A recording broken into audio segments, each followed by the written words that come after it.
ونستعينه ونؤمن به ونتوكل عليه ونعوذ بالله من شرور أنفسنا ومن سيئات أعمالنا من يهده الله فلا مضل له ومن يضلله فلا هادي له وأشهد أن لا إله إلا الله وحده لا شريك له وأشهد أن محمدا عبده ورسوله أرسله بالهدى ودين الحق ليظهره على الدين كله ولو كره المشركون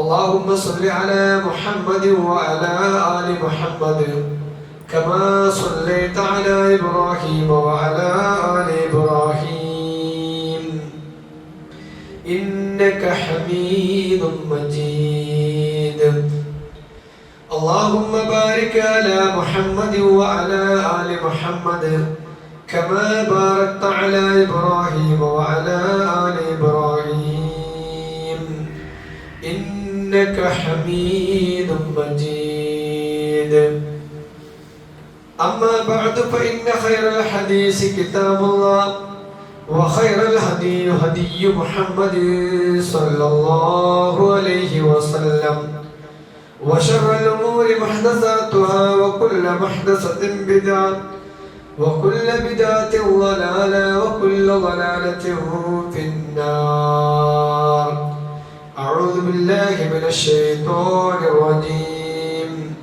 بسم الله الرحمن الرحيم يا أيها الذين آمنوا اتقوا الله حق تقاته ولا تموتن إلا وأنتم مسلمون قل إن كنتم تحبون الله فاتبعوني يحببكم الله ويغفر لكم ذنوبكم والله غفور رحيم. ബഹുമാന്യരായ സത്യവിശ്വാസികളെ വിശ്വാസിനികളെ, സർവ്വലോകരക്ഷിതാവായ റബ്ബ് സുബ്ഹാനഹു വ തആലയുടെ നിയമനിർദ്ദേശങ്ങൾ ജീവിതത്തിന്റെ എല്ലാ രംഗങ്ങളിലും പാലിച്ച് സൂക്ഷിച്ച് ജീവിക്കണമേ എന്ന് എന്നോടെന്ന പോലെ നിങ്ങൾ ഓരോരുത്തരെയും ഉണർത്തുകയാണ്, അഥവാ വസിയത്ത് ചെയ്യാണ്. അള്ളാഹു അവന്റെ വിധിവിലക്കുകൾ പാലിക്കുന്ന യഥാർത്ഥ മുത്തഖീങ്ങളിൽ അള്ളാഹു നമ്മെ എല്ലാം ഉൾപ്പെടുത്തി അനുഗ്രഹിക്കുമാറാവണം. നബി സല്ലല്ലാഹു അലൈഹി വസല്ലമയുമായി ബന്ധപ്പെട്ട കാര്യങ്ങളാണ് നമ്മൾ സംസാരിച്ചു വരുന്നത്. മഹാനായ റസൂലുള്ളാഹി സ്വല്ലല്ലാഹു അലൈഹി വസല്ലമയുടെ കൂടെ ജീവിച്ച ഒരു അടിമയായിരുന്നു സൗബാൻ റളിയല്ലാഹു അൻഹു. സൗബാൻ റളിയല്ലാഹു അൻഹു മദീനയിലേക്ക് വരുന്നത് അടിമ കച്ചവടത്തിലൂടെയാണ്, അടിമ ചന്തയിലൂടെയാണ്. അങ്ങനെ ആ അടിമയായ സൗബാൻ റളിയല്ലാഹു അൻഹുവിനെ പ്രവാചകൻ സല്ലല്ലാഹു അലൈഹി വസല്ലമയാണ് മോചിപ്പിക്കുന്നത്. മോചിപ്പിച്ചു കഴിഞ്ഞാൽ നമുക്കറിയാം, ആ യജമാൻ അല്ലെങ്കിൽ അതിനെ മോചിപ്പിച്ച ആൾക്ക് അയാളെ സ്വതന്ത്രനാക്കി വിടാം. പ്രവാചകൻ സല്ലല്ലാഹു അലൈഹി വസല്ലമ സൗബാൻ റളിയല്ലാഹു അൻഹുവിനോട് പറഞ്ഞു, നിങ്ങൾക്ക് ഇനി എവിടേക്കും പോകാം, സ്വതന്ത്രനാണ്. പക്ഷെ ആ സന്ദർഭത്തില് പ്രവാചകൻ സല്ലല്ലാഹു അലൈഹി വസല്ലമയെ നോക്കിയിട്ട് പറഞ്ഞു, പ്രവാചകനെ, ഇവിടെ അങ്ങയുടെ കാലത്ത് ഈ നാട്ടിൽ അങ്ങയോടൊപ്പം ജീവിച്ചോ, എനിക്ക് ഇനി മറ്റൊരു സ്ഥലത്തേക്ക് എനിക്ക് പോകേണ്ടതില്ല, അങ്ങയുടെ കൂടെ ജീവിച്ചാൽ മതി. അങ്ങനെ പ്രവാചകൻ സല്ലല്ലാഹു അലൈഹി വസല്ലമയുടെ കൂടെ നിന്ന ഒരു സഹാബിയാണ് സൗബാൻ റളിയല്ലാഹു അൻഹു. ഒരിക്കല് സൗബാൻ റളിയല്ലാഹു അൻഹു പള്ളിയിൽ ഇങ്ങനെ വരുന്ന സന്ദർഭത്തില് അദ്ദേഹത്തിന്റെ മുഖത്ത് വല്ലാത്ത ഒരു ദുഃഖം. പ്രവാചകൻ സല്ലല്ലാഹു അലൈഹി വസല്ലമ സൗബാനോട് ചോദിച്ചു, അല്ല സൗബാൻ, എന്തു പറ്റി? വീട്ടിൽ വല്ല പ്രതിസന്ധിയും പ്രയാസം ഉണ്ടായോ? അല്ല നാട്ടുകാരെങ്കിലും എന്തെങ്കിലും പറഞ്ഞോ? നിന്റെ മുഖത്തെ ഈ വിഷമം കണ്ടിട്ട് ഞങ്ങൾക്ക് വല്ലാത്തൊരു പ്രയാസം, സൗബാൻ എന്തു പറ്റി? ആ സന്ദർഭത്തിൽ സൗബാൻ പറയാനും, യാ റസൂലല്ലാഹ്, ഇന്നക ലഅഹബ്ബ ഇലയ്യ മിൻ നഫ്സി വഇന്നക ലഅഹബ്ബ ഇലയ്യ മിൻ അഹ്ലി വഅഹബ്ബു ഇലയ്യ മിൻ വലദി. പ്രവാചകൻ സല്ലല്ലാഹു അലൈഹി വസല്ലമയോട് സൗബാൻ റളിയല്ലാഹു അൻഹു പറയാണ്, യാ റസൂലല്ലാഹ്, അല്ലാഹുവിന്റെ റസൂലേ, ഇന്നക ലഅഹബ്ബു ഇലയ്യ മിൻ നഫ്സി, എന്റെ നഫ്സിനേക്കാൾ ഞാൻ ഏറ്റവും അധികം സ്നേഹിക്കുന്നത് അങ്ങയെയാണ്. മാത്രമല്ല വ ഇന്നക ലഅഹബ്ബു ഇലയ്യ മിൻ അഹ്ലി, എന്റെ കുടുംബക്കാരെക്കാൾ എന്നിലേക്ക് ഏറ്റവും ഇഷ്ടം അങ്ങയാണ്. മാത്രമല്ല വ അഹബ്ബു ഇലയ്യ മിൻ വലദി, എന്റെ മക്കളെക്കാൾ എനിക്ക് എല്ലാത്തിനേക്കാളും ഇഷ്ടം അങ്ങയാണ്. പ്രവാചകനെ, പ്രവാചകൻ അങ്ങേറ്റ സ്നേഹിക്കേണ്ടത് നടത്തും. ആയിക്കോട്ടെ, എന്നെ ദുഃഖിക്കുന്നതിനാ? ഞാൻ പാടല്ലേ, എന്റെ കൂടെ അല്ലേ, പിന്നെന്തിനാ ഈ ദുഃഖം? സ്വഭാവം പറയാണ്, ഫഇന്നീ ലഅകൂന ഫീ ബൈതി ഫഅദ്കുറുക ഫമാ അസ്ബിറു ഹത്താ അതൈതക ഫഅൻദുർ ഇലൈക. പ്രവാചകനെ, ഞാൻ ഇങ്ങനെ ആലോചിക്കണം, ഞാൻ ഇങ്ങനെ എന്റെ വീട്ടിൽ നിന്ന് അങ്ങയെ കുറിച്ച് ആലോചിക്കുമ്പോ എനിക്ക് വീട്ടിൽ നിന്ന് ഇവിടേക്ക് വന്നാൽ എനിക്ക് അങ്ങയെ കാണണമെന്ന് തോന്നുമ്പോ, വല്ലാത്തൊരാഗ്രഹം തോന്നുമ്പോ പള്ളിയിലേക്ക് വന്നാ മതി, അങ്ങയുടെ അടുത്തേക്ക് വന്നാ മതി. അങ്ങനെ അങ്ങനെ ഒന്ന് നോക്കിയാൽ എനിക്ക് സന്തോഷമായി. എന്നാൽ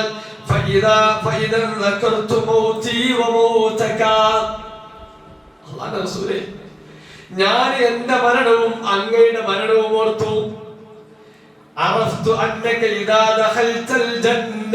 എനിക്ക് മനസ്സിലായി അങ്ങ് സ്വർഗത്തിലെ, അങ്ങ് ഉറപ്പാണ് സ്വർഗത്തിലാണ്.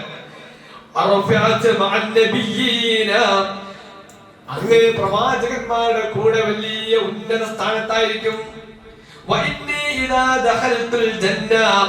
ഇനി ഞാനെങ്ങാനും സ്വർഗത്തിൽ പ്രവേശിച്ചാൽ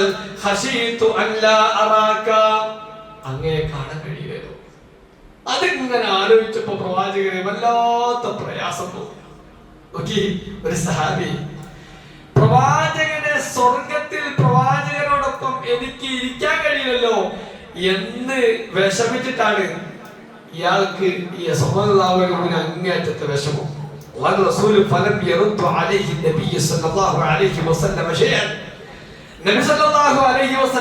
ഒന്നും മറുപടി അറിഞ്ഞില്ല.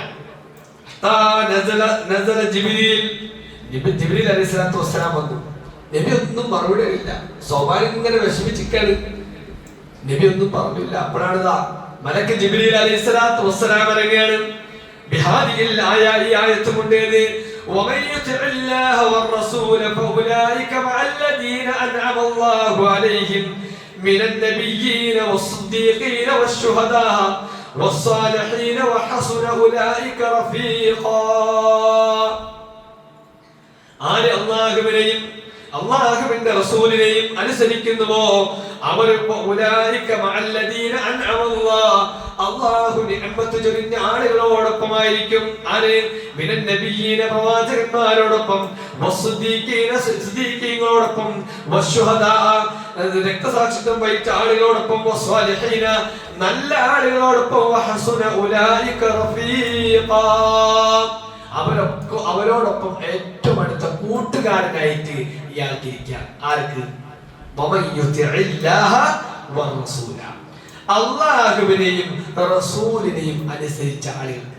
അപ്പൊ നമ്മൾ അല്ലാഹുവിനെ മനസ്സിലാക്കി റസൂലിനെ നമ്മൾ മനസ്സിലാക്കിക്കൊണ്ടിരിക്കുക.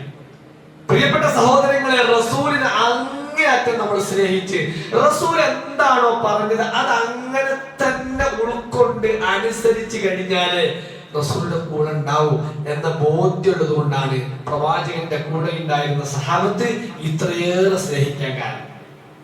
അതുകൊണ്ടാണ് അല്ലാഹു പറഞ്ഞത്,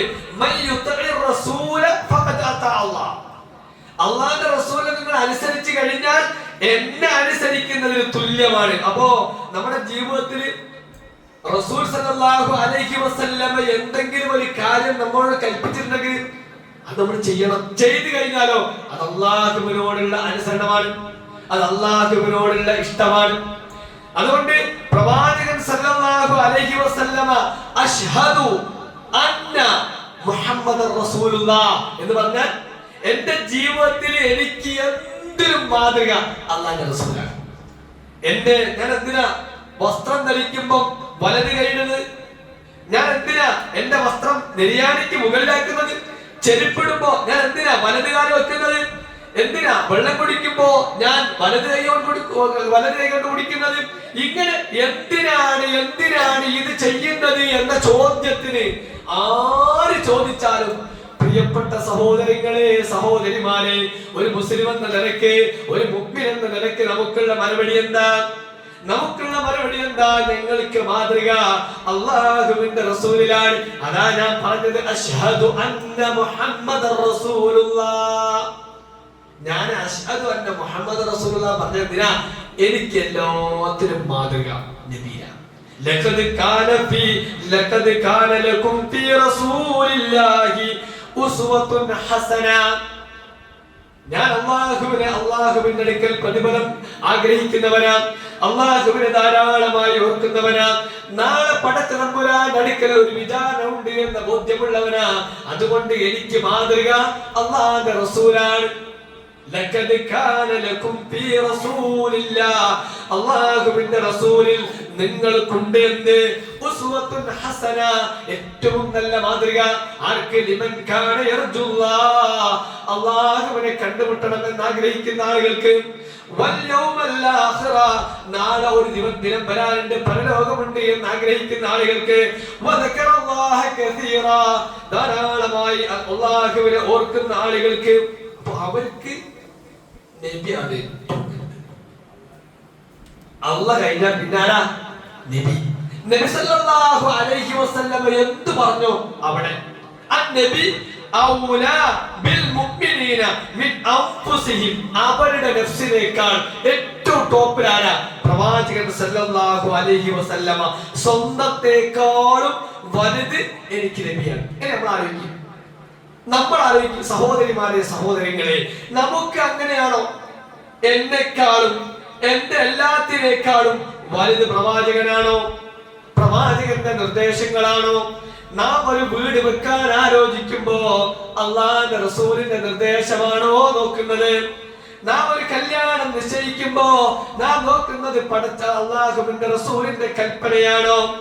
നമ്മളൊരു വസ്ത്രം എടുക്കുമ്പോ, പ്രിയപ്പെട്ട കുട്ടികളെ, യുവാക്കളെ, യുവതികളെ, നാം ഒരു വസ്ത്രം എടുക്കുമ്പോ നമ്മൾ ആലോചിക്കുന്നത് എന്താ? വസ്ത്രങ്ങൾ എടുക്കുമ്പോ അല്ലാഹുവിന്റെ റസൂൽ എന്താ പറഞ്ഞേ, അതാണോ നമ്മൾ ആലോചിക്കുന്നത്? നാം ഒരു കച്ചവടം ചെയ്യാൻ ഉദ്ദേശിക്കുമ്പോ നമ്മൾ ആലോചിക്കുന്നത് അല്ലാഹുവിന്റെ റസൂല് ഇവിഷയത്തിൽ എന്ത് പറഞ്ഞു? ഞാനൊരു ജോലി തെരഞ്ഞെടുക്കുമ്പോ ആ ജോലിയിൽ അല്ലാഹുവിന്റെ റസൂല് ഈ വിഷയത്തിൽ എന്ത് പറഞ്ഞു? നോക്കട്ടോ, ഓരോരുത്തർ ഇങ്ങനെ ആലോചിക്കും. നമ്മളെ വീട്ടിൽ ഇങ്ങനെ ഇറങ്ങി നോക്കി, നമ്മുടെ സ്വന്തം ജീവിതത്തിൽ ഇങ്ങനെ ഇറങ്ങി നോക്കി, നമ്മുടെ ജീവിതത്തിലേക്ക് ഇറങ്ങിയിട്ട് നമ്മളൊന്ന് ആലോചിക്കുക. നബിനെ കാണാൻ, പരലോകത്ത് നബിനെ കാണാൻ അത് കഴിയുമോ ഇല്ലയോ എന്ന് ഭയപ്പെട്ടുകൊണ്ടാണ് കരഞ്ഞതെങ്കിൽ നമ്മൾ ആലോചിക്കുക, നമ്മൾ നബിന്റെ എവിടെ എത്തും? അല്ലാഹുവിന്റെ റസൂലിന്റെ എവിടെ ഇരിക്കുന്ന, റസൂൽ ഇരിക്കുന്ന സ്വർഗത്തിന്റെ ആ അയലത്ത് എവിടെങ്കിലും നമുക്ക് സ്ഥാനം കിട്ടുമോ എന്ന് നമ്മൾ ഓരോരുത്തരുമാണ് ആലോചിക്കേണ്ടത്. കാരണം റസൂലാണ് ഔലാ. ഏതൊരു വിഷയം എടുക്കുമ്പോ എനിക്ക് റസൂലാണ് ആദ്യം. റസൂല് കഴിഞ്ഞിട്ട് റസൂൽ ഈ വിഷയത്തിൽ എന്ത് പറഞ്ഞു? ഞാനൊരു കച്ചവടം ചെയ്യാണ്, കച്ചവടത്തിൽ എനിക്ക് ചതിക്കുകയില്ല, വഞ്ചിക്കുകയില്ല, കളവ് നടത്തൂല. അപ്പൊ നമ്മുടെ മുന്നിലുള്ള ആള് ചോദിക്കാം, അല്ല ഇത്രയും നല്ലൊരു ചാൻസ് ഉണ്ടായിട്ട് നിങ്ങൾ എന്താ അത് ചെയ്യാത്ത? ഇല്ല, ഞാൻ ചെയ്യില്ല. അശ്ഹദു അന്ന മുഹമ്മദർ റസൂലുള്ളാഹ്, എനിക്ക് ഇതിന് തെളിവ് എന്റെ റസൂൽ. റസൂൽ പറഞ്ഞു ഇല്ല, ചെയ്യാൻ പാടില്ല, അതിൽ ബർക്കത്ത് ഉണ്ടാവില്ല. കാരണം നാളത്തെ ദിനത്തെ ഭയപ്പെടുന്നവനാ, അല്ലാഹുവിന്റെ അടുക്കൽ ചോദ്യമുണ്ട് എന്ന് ബോധ്യപ്പെട്ടവനാ. അതുകൊണ്ട് റസൂലിനെ, ആ റസൂലിന്റെ കൽപ്പനയാ എനിക്ക് ഇവിടുത്തെ ലാഭത്തെക്കാളും എനിക്ക് വലുത്. ഇങ്ങനെ എല്ലാ വിഷയത്തിലും അതാ സഹാബത്ത്, പ്രിയപ്പെട്ട സഹോദരങ്ങളെ, അങ്ങനെ നോക്കി. ത്വൽഹ റളിയല്ലാഹു അൻഹു, ത്വൽഹയെ സംബന്ധിച്ച് ചരിത്രത്തിൽ രേഖപ്പെടുത്തിയതെന്താ? ജീവിച്ചിരിക്കുന്ന രക്തസാക്ഷി എന്ന്. കാരണം എന്താ? ഉഹുദ് യുദ്ധത്തിന്റെ വേളയില വല്ലാത്തൊരു പ്രതിസന്ധിയുടെ ഘട്ടമാ. പ്രവാചകൻ സല്ലല്ലാഹു അലൈഹി വസല്ലമ ഉഹുദ് മലയുടെ ഒരു ഭാഗത്തേക്ക് ഇങ്ങനെ മാറി നിൽക്കുകയാണ്. അല്പം ചില പ്രയാസങ്ങൾ ഉണ്ടായി, നമുക്കറിയാം. ആ പ്രയാസങ്ങളിൽ നിന്ന് തരണം ചെയ്യാൻ വേണ്ടി ആളുകൾ ഇങ്ങനെ ശ്രമിച്ചുകൊണ്ടിരിക്കുമ്പോ പലരും അതിൽ നിന്ന് വിട്ടോടിയിട്ടുണ്ട്. പക്ഷേ പ്രവാചകൻ അതാണ് എനിക്ക് എല്ലാത്തിനേക്കാളും വലുതെന്ന് മനസ്സിലാക്കിയ ത്വൽഹ റളിയല്ലാഹു അൻഹു പ്രവാചകന്റെ കൂടെ നിൽക്കുകയാണ്. നമ്മുടെ നിലപാടിൽ മാത്രമല്ല അള്ളാന്റെ റസൂല് വലുതാണ്. എന്റെ ശരീരത്തെക്കാളും എനിക്ക് എന്റെ ശരീരത്തിൽ ഒരു മുള്ളു തറക്കുന്നതിനേക്കാൾ വേദനയാണ് റസൂലിന്റെ ശരീരത്തിൽ എന്തെങ്കിലും തറക്കുക, മുന്നിൽ നിൽക്കാൻ. അപ്പോഴാണ് റസൂൽ സല്ലല്ലാഹു അലൈഹി വസല്ലമയുടെ മുന്നിൽ നിന്നുകൊണ്ട് ത്വൽഹ റളിയല്ലാഹു അൻഹു ശത്രുക്കളിൽ നിന്ന് വരുന്ന അമ്പുകൾ ഇങ്ങനെ വാങ്ങി വെക്കാണ്. ഒരു രക്ഷയില്ല, നിസ്സഹായനാണ്. ആ സന്ദർഭത്തിൽ പ്രവാചകൻ ഒന്നിങ്ങനെ തലട്ട് നോക്കുകയാണ്, എന്താ ശത്രുക്കളുടെ അവസ്ഥ, എന്റെ കൂടെയുള്ള ആളുകൾ ദുർബലാണല്ലോ. ആ ഒരു നല്ല പ്രവാചകൻ ഒന്ന് ഉയർന്നു എന്ന് കണ്ടപ്പോ മഹാനായ ത്വൽഹ റളിയല്ലാഹു അൻഹു പറയാണ്, യാ നബിയല്ലാഹ് ബിഅബി അൻത ഉമ്മി, എന്റെ ഉമ്മയാണ് എന്റെ ഉപ്പയാണ് സത്യം. ലാ തുശ്രിഫ് യുസീബുക സഹമുൻ മിൻ സിഹാമിൽ ഖൗമി, ആ സമൂഹം ഏൽക്കുന്ന ആ സമൂഹം തൊടുത്തുവിടുന്ന അമ്പുകളിൽപ്പെട്ട ഏതെങ്കിലും ഒരു അമ്പ് അങ്ങയെ തറക്കുമോ എന്ന് ഞാൻ ഭയപ്പെടുന്നു. അതുകൊണ്ട് തങ്ങ് തല ഉയർത്തല്ലേ. താങ്കളുടെ നെഞ്ചിന് പുറത്ത് എന്റെ നെഞ്ചുണ്ട്, താങ്കൾ ഒന്നുകൊണ്ടും ഭയപ്പെടേണ്ടതില്ല. ഞാനിവിടെ നിന്നുകൊണ്ട് എല്ലാം ഏൽക്കാൻ തയ്യാറാണ്. പ്രിയപ്പെട്ട സഹോദരങ്ങളെ, സ്വന്തം നിലപാടുകൾ നബിന്റെ നിലപാടാണ് നമ്മൾ പറയാം. ഇതോ സ്വന്തം ശരീരം, അതിനേക്കാൾ വലുത് എനിക്ക് അല്ലാഹുവിന്റെ റസൂലിന്റെ ശരീരമാണ് എന്ന് പറഞ്ഞ് ഞാൻ മാറിയാൽ എന്റെ പ്രവാചകന്റെ ദേഹത്ത് ഒരു അമ്പ് തറക്കുന്നത് എനിക്ക് സഹിക്കാൻ കഴിയില്ല എന്ന് പറഞ്ഞ് പ്രവാചകന്റെ കൂടെ നിന്ന സഹാബത്തിലെ അവര് ഈ ആയത്തിനെ അന്വർത്ഥമാക്കിയ ആളുകളാണ്. ഞാൻ നമ്മളിലേക്ക് ഇങ്ങനെ നോക്കുക, അമ്പൊന്നും തർക്കണ്ട. ഏതെങ്കിലും ഒരു കാര്യത്തിൽ നമ്മൾ ഇങ്ങനെ എടുക്കുമ്പോ അള്ളാന്റെ റസൂലും മുന്നിൽ ഭൗതിക ലാഭം ഇവിടെ ഇങ്ങനെ നിൽക്കുകയാണ്. ഏതാ നമ്മൾ എടുക്കുക, അതാ നോക്കുക. സഹോദരിമാരെ, സഹോദരങ്ങളെ, അവിടെയാ നമ്മൾ തെരഞ്ഞെടുക്കേണ്ടത്. ഒരുപക്ഷെ നമ്മുടെ മുമ്പിലുള്ള ലാഭം ഒരുപക്ഷെ ഭൗതിക ലാഭങ്ങളായിരിക്കാം. അത് നഷ്ടപ്പെട്ടാലും അള്ളയും റസൂലും അതിനെ താഴ്ത്തിക്കൊണ്ട് ഒരു ലാഭം എനിക്ക് വേണ്ട എന്ന് പറയാൻ പ്രിയപ്പെട്ടവരെ നമ്മൾ എത്തുമ്പോഴാ അശ്ഹദു അന്ന മുഹമ്മദർ റസൂലുള്ളാഹ് എന്നത് അർത്ഥവത്താവും. അതുകൊണ്ടാ സഹാബത്ത് അങ്ങനെ മഹാനായ അബ്ദുല്ലാഹി ഇബ്നു ഉമറിനെ സംബന്ധിച്ച് ചരിത്രത്തിൽ രേഖപ്പെടുത്തി കാണാം. പ്രവാചകൻ വിശ്രമിച്ച സ്ഥലത്ത് അങ്ങനെ വിശ്രമിക്കും, പ്രവാചകൻ നമസ്കരിച്ച സ്ഥലത്ത് പോയി നമസ്കരിക്കും, പ്രവാചകൻ നടന്ന വഴിയിലൂടെ നടക്കാൻ ശ്രമിച്ചു. അങ്ങനെ ഒരാൾ ചോദിക്കാണ്, എന്തിനാ ഇത്ര കൃത്യമായി അങ്ങ് റസൂലിനെ പിൻപറ്റുന്നത് എന്ന് പറഞ്ഞപ്പോ അദ്ദേഹം പറയാണ്, റസൂൽ ചെയ്ത ഒരു കാര്യം നടന്ന വഴിയിലൂടെ അങ്ങ് നടക്കുന്ന ചില സന്ദർഭത്തിൽ ഇബ്നു ഉമർ പറയണ്ടേ, അബ്ദുല്ലാഹി ഇബ്നു ഉമറിനെ പറ്റി പറയണ്ടേ, നബി ഒരു സ്ഥലത്ത് എത്തിയപ്പോ അല്പം ഇടറിപ്പോയി, കാലം ഒരു സ്ലിപ്പായി പോയി. അബ്ദുല്ലാഹി ഇബ്നു ഉമർ നടന്നപ്പോ സ്ലിപ്പാകുന്നില്ല, അവിടെ കൽപ്പിച്ചുകൊണ്ട് സ്ലിപ്പായി. നബി ചെയ്തതുപോലെ ചെയ്യാൻ അങ്ങനെ ഇഷ്ടപ്പെട്ട സഹാബത്ത് അബ്ദുല്ലാഹി ഇബ്നു ഉമർ പറയാണ്, റസൂലുള്ളാഹി സ്വല്ലല്ലാഹു അലൈഹി വസല്ലം ചെയ്ത ഒരു കാര്യവും ഞാൻ ഉപേക്ഷിക്കാൻ ആഗ്രഹിക്കുന്നില്ല. റസൂൽ എന്തുകൊണ്ടോ അതാണ് എനിക്ക് എന്ന് പറഞ്ഞു സ്വീകരിക്കുന്ന സഹാബത്ത്, അതല്ലേ നമുക്ക് മാതൃക. അതുകൊണ്ടാ വമാ ആതാകുമുർ റസൂലു ഫഖുദു, പിടിച്ചോ. വിശുദ്ധ ഖുർആൻ പറയാണ്, വമാ ആതാകുമുർ റസൂലു, റസൂൽ കൊണ്ടുവന്നതില്ലേ ഫഖുദു, അതെടുത്തോ. വമാ നഹാകും അൻഹു ഫൻതഹു, റസൂൽ വിരോധിച്ചതെന്തോ അത് ഒഴിവാക്കിക്കോ. വത്തഖുല്ലാഹ്, അല്ലാഹുവിനെ സൂക്ഷിച്ചോ. ഇന്നല്ലാഹ ശദീദുൽ ഇഖാബ്. ആയത്ത് അവസാനിപ്പിക്കുന്നത് നോക്കി പ്രിയപ്പെട്ട സഹോദരങ്ങളെ, സഹോദരിമാരെ, ആയത്ത് അവസാനിപ്പിക്കുന്നത് ഇന്നല്ലാഹ ശദീദുൽ ഇഖാബ്, അല്ലാഹു കഠിനമായി ശിക്ഷിക്കുന്നവനാ. എന്താ ചിലത് എടുത്ത് ഇതിപ്പോ എടുത്തില്ലെങ്കിൽ നഷ്ടാകുമല്ലോ. അവിടെ നിലപാട് നോക്കുറപ്പ്. ആ ആയത്തില അള്ളാഹ് പറഞ്ഞ് അള്ളാഹിനെ സൂക്ഷിച്ചോ. നീ ചിലപ്പോ ആളുകൾ കാണുമ്പോ നീ എന്ത് ചെയ്യും? അതിനെല്ലാം ചില കോട്ടിമാറ്റലുകളൊക്കെ നടത്തും. ആളുകൾ അറിയില്ല, ആളറിയില്ല. പക്ഷേ അല്ലാഹ് പറയാണ്, അല്ലാഹ് അറിയും. ഇന്നല്ലാഹ ശദീദുൽ ഇഖാബ്. റസൂലിന്റെ കൽപ്പനയെ ധിക്കരിച്ചുകൊണ്ട് ചിലപ്പോ ആളുകളൊന്നും അറിയാതെ നീ ചെയ്ത പ്രവൃത്തി മൂലം ഒരുപക്ഷെ നാട്ടിൽ സ്വീകാര്യത ഉണ്ടാകും, നാട്ടിൽ ലാഭമുണ്ടാകും. ചിലപ്പോ അതെനിക്ക് കിട്ടിയെന്ന് വരും, അഞ്ചത് പറ്റിച്ച് അനിയന്നത് പറ്റിച്ചിട്ട് ജ്യേഷ്ഠന് കിട്ടിയെന്ന് വരും, വാപ്പനെ ഉമ്മനെ പറ്റിച്ച് കിട്ടിയെന്ന് വരും, ഒക്കെ കിട്ടിയെന്ന് വരും. പക്ഷേ ഇന്നല്ലാഹ ശദീദുൽ ഇഖാബ്, അല്ലാഹ് കഠിനമായി ശിക്ഷിക്കുന്നവൻ. അതുകൊണ്ടാണ് റസൂലുള്ളാഹി സ്വല്ലല്ലാഹു അലൈഹി വസല്ലം പറഞ്ഞത്, എന്റെ സുന്നത്തില്ലേ അത് നിങ്ങൾ മുറുകെ പിടിച്ചോളൂ. ഇവിടെ എന്ത് നട്ടാലും വേണ്ടില്ല, സ്വന്തം ദേഹത്ത് പോലും അമ്പ് തറച്ച് എന്റെ ദേഹം തന്നെ നട്ടാലും പ്രശ്നമല്ല, എനിക്ക് സ്വർഗത്തിന്റെ പിന്നെ ഫലം. അലൈക്കും ബിസുന്നതി വസുന്നതി ഖുലഫാഇർ റാഷിദീൻ അൽ മഹ്ദിയീൻ മിൻ ബഅദി അദ്ദു അലൈഹാ ബിന്നവാജിദ്. പ്രവാചകൻ സല്ലല്ലാഹു അലൈഹി വസല്ലം കൊടുത്ത നിർദ്ദേശം, എന്റെയും ഖുലഫാഉർ റാഷിദീകളുടെയും ഈ ചര്യല്ലേ അത് നിങ്ങൾ പിൻപറ്റിക്കോളി, എനിക്ക് ശേഷം അത് നിങ്ങൾ എത്രത്തോളം അള്ളു അലൈഹ അണപ്പല്ല് കൊണ്ട് നിങ്ങൾ കടിച്ചു പിടിക്കുക.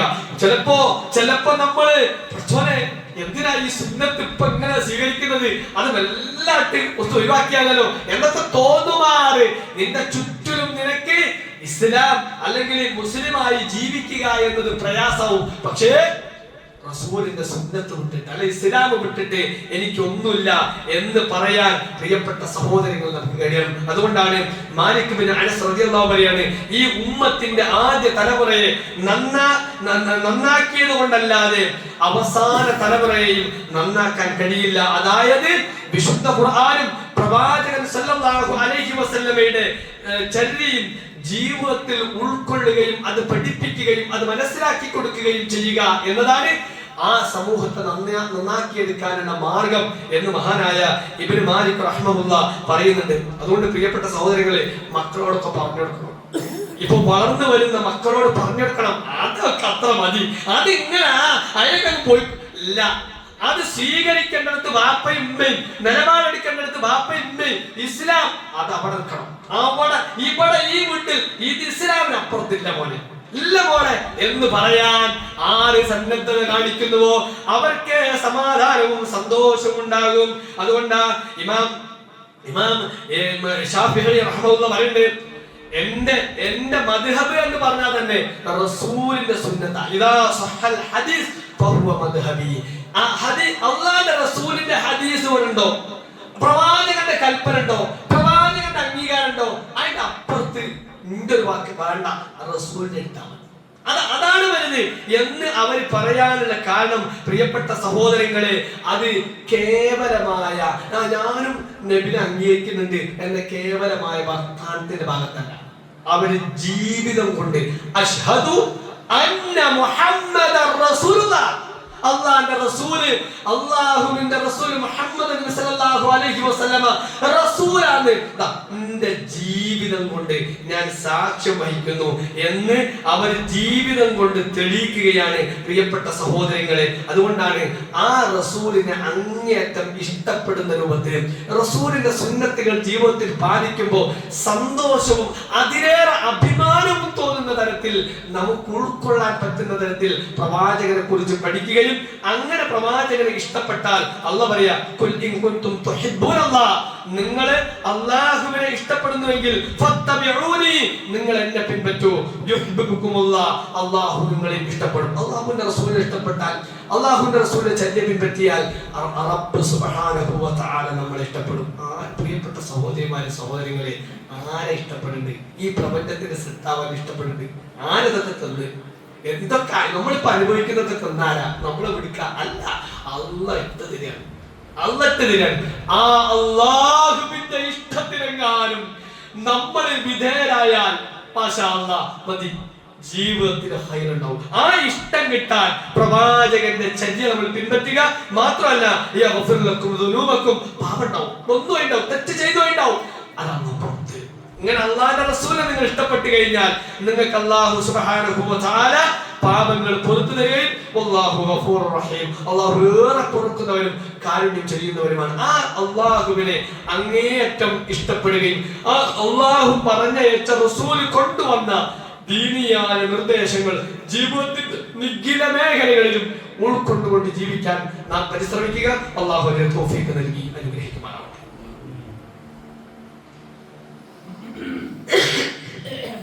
അൽഹംദുലില്ലാഹ് വസ്സലാത്തു വസ്സലാമു അലാ അഷ്റഫിൽ മുർസലീൻ വഅലാ ആലിഹി വസഹ്ബിഹി അജ്മഈൻ. അമ്മാ ബഅദ്. ഉസീകും സാരിയം ബിത്തഖ്വല്ലാഹ്. സ്നേഹം നിറഞ്ഞ സത്യവിശ്വാസികളെ, വിശ്വാസിനികളെ, സർവ്വലോക രക്ഷിതാവായ അള്ളാഹുവിനെ സൂക്ഷിച്ചുകൊണ്ട് ജീവിക്കണമേ എന്ന് എന്നോടെന്നപോലെ നിങ്ങളെ ഓരോരുത്തരെയും ഒരിക്കൽ കൂടി ഉണർത്തുകയാണ്, അഥവാ വസിയത്ത് ചെയ്യാൻ.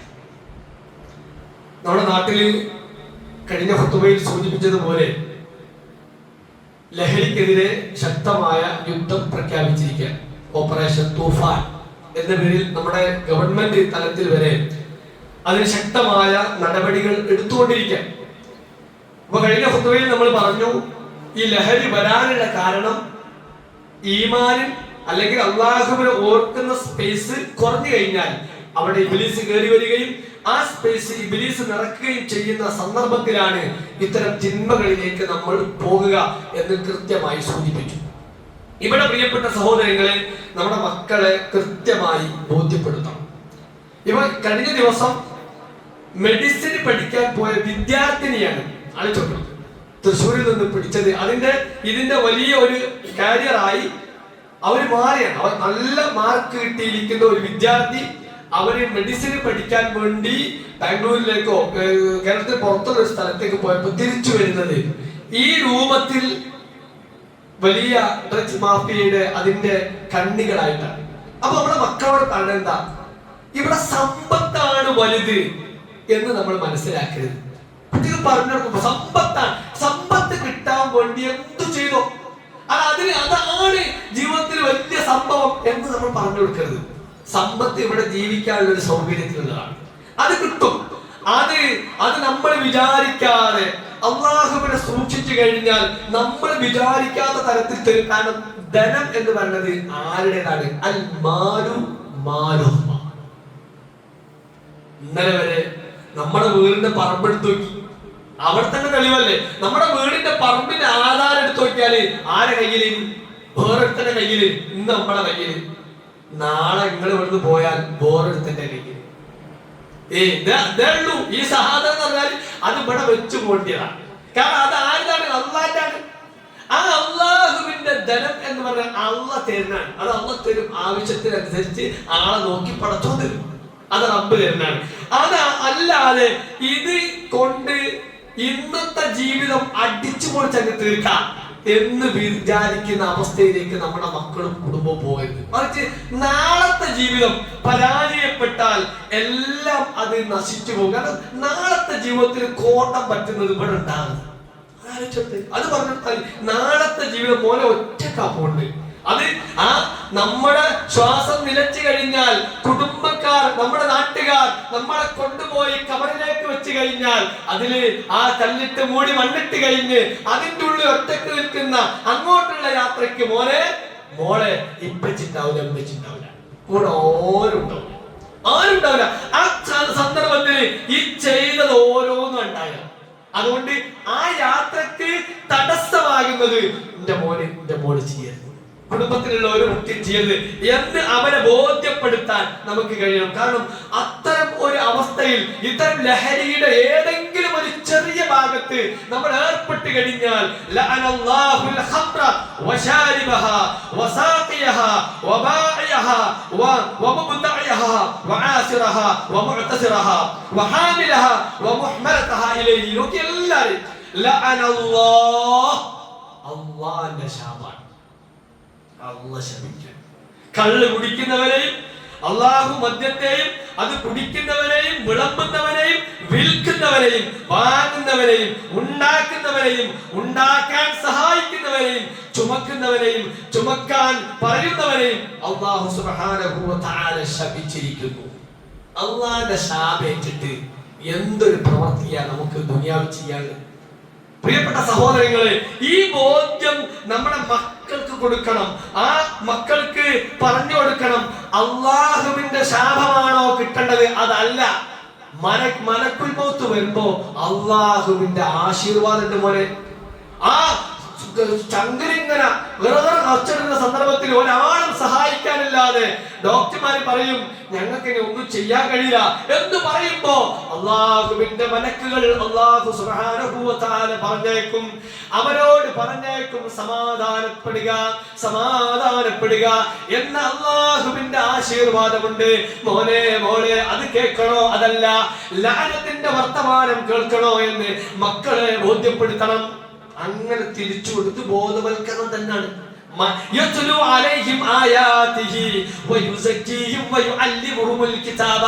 ഇതിനേക്കാൾ മധ്യത്തിലായിരുന്ന ഒരു സമൂഹത്തെ പ്രവാചകൻ ചെയ്തത് അല്ലാഹുവിന്റെ ആയത്തുകൾ ആ ഹൃദയത്തിലേക്ക് കേൾപ്പിച്ചു കൊടുക്കുകയാണ്. അതെന്നാ പരിഹാരം? അത് വീട്ടിൽ നിന്ന് തുടങ്ങുക. ബോധവൽക്കരണം വീട്ടിലുണ്ട്, നാട്ടിലുണ്ടാക്കുക. ഗവൺമെന്റ് സംവിധാനങ്ങളോട് കൂടി സഹകരിച്ചുകൊണ്ട് അത്തരം അതിനകപ്പെട്ടു പോയ ആളുകളെ അതിൽ നിന്ന് തിരിച്ചു കൊണ്ടുവരാനുള്ള സമഗ്രമായ പ്രവർത്തനത്തിൽ നമ്മളാൽ കഴിയുന്ന സഹായം നമ്മൾ ചെയ്തു കൊടുക്കുക. അല്ലാഹു സുബ്ഹാനഹു വ തആല അതിന് നമുക്ക് തൗഫീഖ് നൽകി അനുഗ്രഹിക്കുമാറാവട്ടെ. വന്നുപോയ എല്ലാ ചെറുതും വലുതുമായ തെറ്റുകുറ്റങ്ങൾ അല്ലാഹു വിട്ടുപുറത്ത് മാപ്പാക്കി അനുഗ്രഹിക്കുമാറാവട്ടെ. റഹ്മാനായ നാഥ, റഹീമായ നാഥ, ഗഫൂറായ നാഥ, ഒരുപാട് ഒരുപാട് നല്ല ആഗ്രഹങ്ങളോട് കൂടിയാണ് ഞങ്ങൾ എല്ലാവരും ഇവിടെ കഴിഞ്ഞു പോകുന്നത്. അല്ലാഹുവേ, ഞങ്ങളുടെ എല്ലാ നല്ല ഉദ്ദേശങ്ങളെയും ആഗ്രഹങ്ങളെയും പൂർത്തീകരിച്ച് അനുഗ്രഹിക്കണേ റഹ്മാനെ. അല്ലാഹുവേ, ഞങ്ങളുടെ മക്കളിലൂടെ, ഞങ്ങളുടെ ഭാര്യമാരിലൂടെ, ഞങ്ങളുടെ ഭർത്താക്കന്മാരിലൂടെ, ഞങ്ങളുടെ കൂട്ടുകുടുംബാംഗങ്ങളിലൂടെ, ഞങ്ങളുടെ ആദർശ ബന്ധുക്കളിലൂടെ എല്ലാം ഞങ്ങൾക്ക് നീ കൺകുളിർ വർഷിപ്പിച്ച് അനുഗ്രഹിക്കണം റഹ്മാനെ. അല്ലാഹുവേ, ഞങ്ങളുടെ ബിസിനസ്സിൽ, കച്ചവടത്തിൽ, മറ്റു ഏർപ്പാടുകളിലെല്ലാം ബർക്കത്തിന് റഹ്മത്തിന് പ്രദാനം ചെയ്യണേ റഹ്മാനെ. അല്ലാഹുവേ, ഒരുപാട് ഒരുപാട് അബദ്ധങ്ങൾ ചെയ്തു പോയ ആളുകളാണ്, ഒരുപാട് പാപങ്ങൾ വന്നു പോയിട്ടുണ്ട്. റഹ്മാനായ നാഥാ, റഹീമായ നാഥാ, ഗഫൂറായ നാഥാ, ഞങ്ങളുടെ പാപങ്ങളെല്ലാം നീ വിട്ടുപുറത്ത് മാപ്പാക്കി അനുഗ്രഹിക്കണം റഹ്മാനെ. അല്ലാഹുവേ, ഞങ്ങളുടെ മാതാപിതാക്കൾക്ക് ദീർഘായുസ്സും ആഫിയത്തും നൽകി നീ അനുഗ്രഹിക്കണം റഹ്മാനെ. രോഗം കൊണ്ട് പ്രയാസപ്പെടുന്ന ഞങ്ങളുടെ മാതാപിതാക്കൾക്ക് അല്ലാഹുവേ ശിഫയെ പ്രദാനം ചെയ്യണേ റഹ്മാനെ.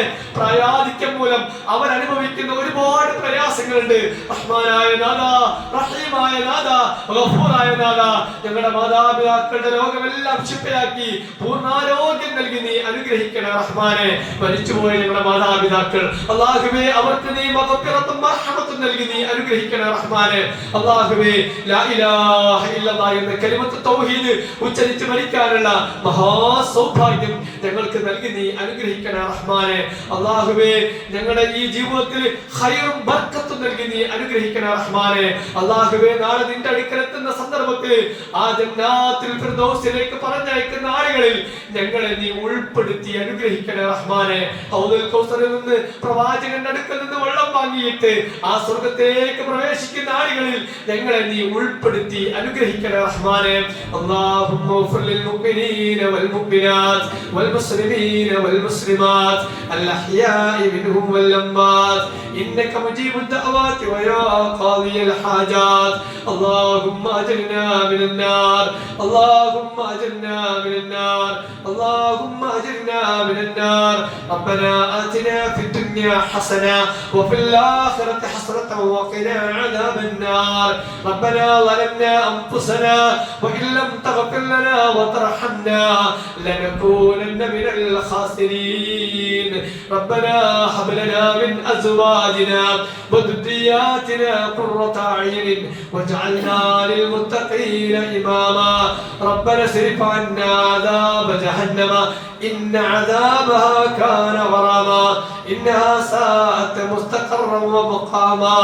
ربنا تقبل منا، ربنا تقبل منا، ربنا تقبل منا إنك أنت السميع العليم وتب علينا إنك أنت التواب الرحيم.